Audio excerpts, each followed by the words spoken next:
Ngunit ng pagtitiwala sa Diyos.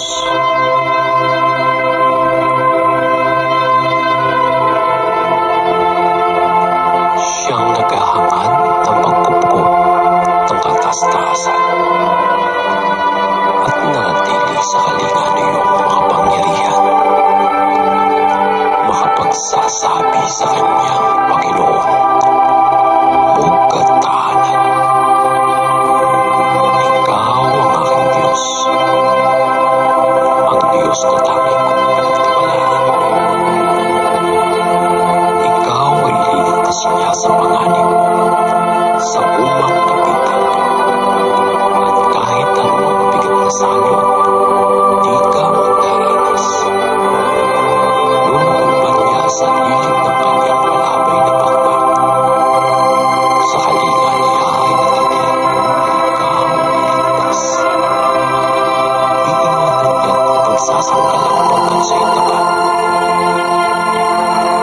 Pagsapit ng gabi, di ka matatakot sa anong bagay. Sa gagawin bigla ang puso. Pagsapit ng araw, minsan dahil ng sakit, pagkagat ng dilim. Di ka matatakot sa kasamang araw. Kahit na tumuwad sa umaramang sa iyong tao, sa iyong paligid ang pinakamatatayan sa gabi. Di ka matatakot at matitiwala ng ikaw. Ika'y nagmamasibat sa Panginoon sa iyo.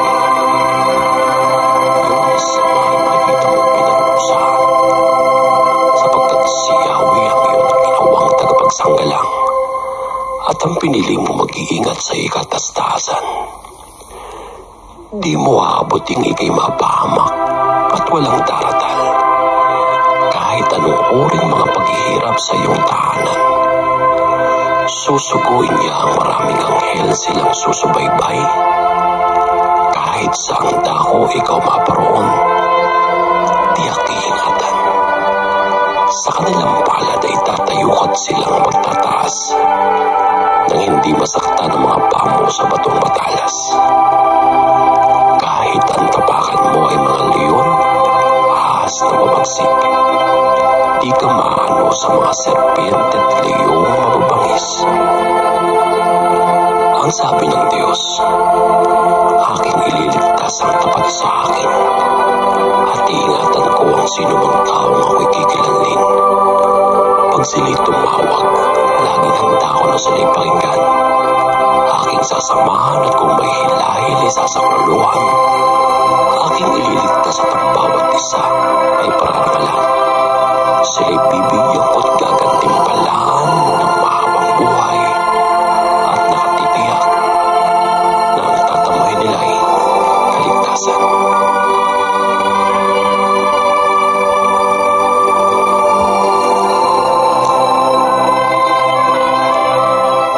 Maaaring ipinit ko ang langit at hindi pumatak ang ulan.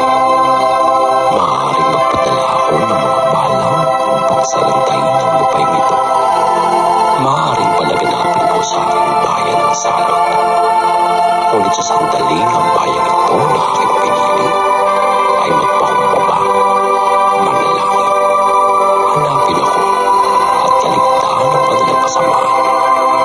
Tiringin ko sila, patatawarin ko sila, at ibabalik ko sa kanilang lupain ang katiwasayan at kasaganahan. Ang salita ng Diyos. Salamat sa Diyos.